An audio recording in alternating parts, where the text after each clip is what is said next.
When somebody's been drinking for a long period of time, increased amounts or increased frequency, either way, if they were to stop cold turkey, they could go into alcohol-induced seizures.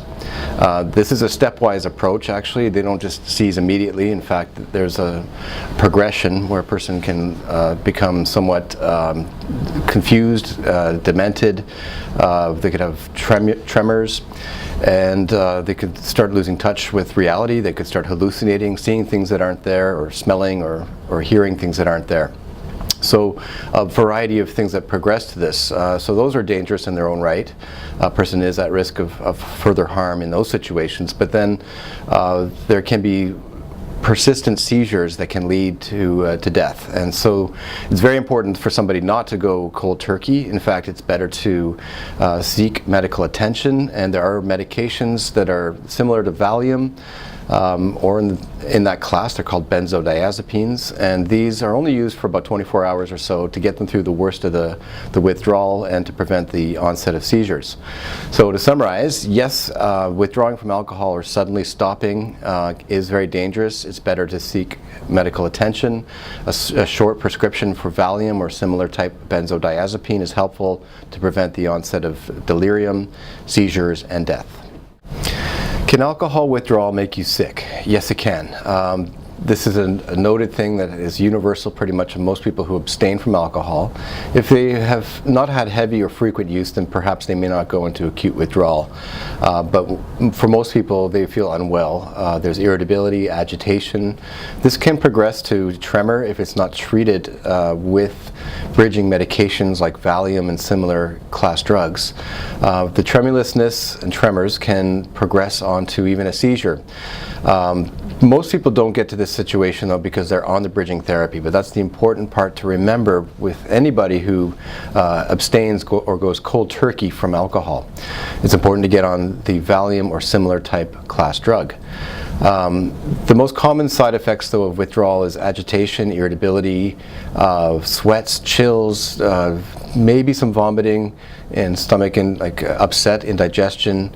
There can be diarrhea as well. And dehydration. So it's important if somebody's going through with this to rehydrate as best as they can, to take anti-nausea medications if they can't keep any fluids down, things like Gravol in Canada or Phenergan in the United States. And these will help try to calm the nausea, and the diarrhea is unavoidable pretty much.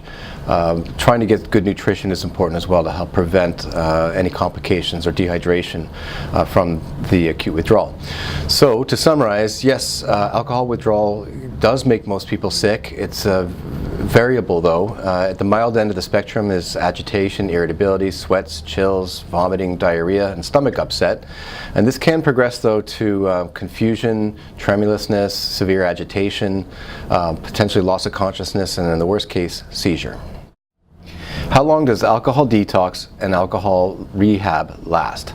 Detox, fortunately, is a relatively short period for alcohol. Most people get through the worst of it after about 24 hours after abstaining, but it's important though during this time. It can be dangerous for some people who have been on heavy or frequent alcohol use, and in that situation it's important to go on bridging therapy with Valium or a similar type benzodiazepine class drug.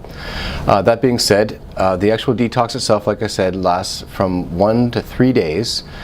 For most people, it can last up to a week. So this is the actual detox, when the first person is feeling very uncomfortable after they've abstained from their last drink. They can stabilize very quickly and ready for the next step, which would include the beginning of recovery, and this is what is also known as rehab. Not everybody goes into rehab, but it is generally a good idea. The recovery though, from alcohol rehabilitation, can take up to about a year. There's something called post-acute withdrawal syndrome, PAWS, and this is where a person, even though they're not acutely detoxing, they're still not quite 100% right. And what this relates to medically is that there is an imbalance of neurotransmitters that is created during the heavy use, and then it even more unbalanced during early recovery. And it takes the body time, the brain time to reach equilibrium, like a steady state where there's a normal balance of neurotransmitters.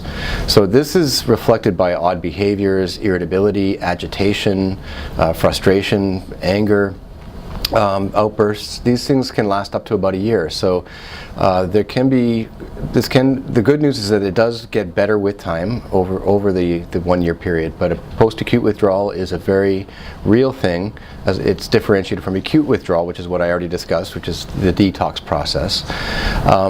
And it can slowly evaporate with time. It's variable depending on the person. Some people would be 6 months, others a year and a few months, but the general number is approximately 12 months for alcohol. On that note, just an aside note is that with other drugs of abuse like opioids, post-acute withdrawal is even longer at approximately 18 months.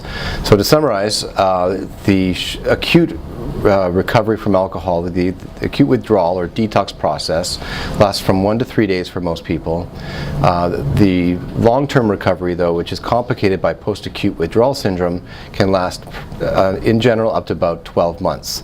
And finally, with opioids and other medications, the post-acute withdrawal can be significantly longer.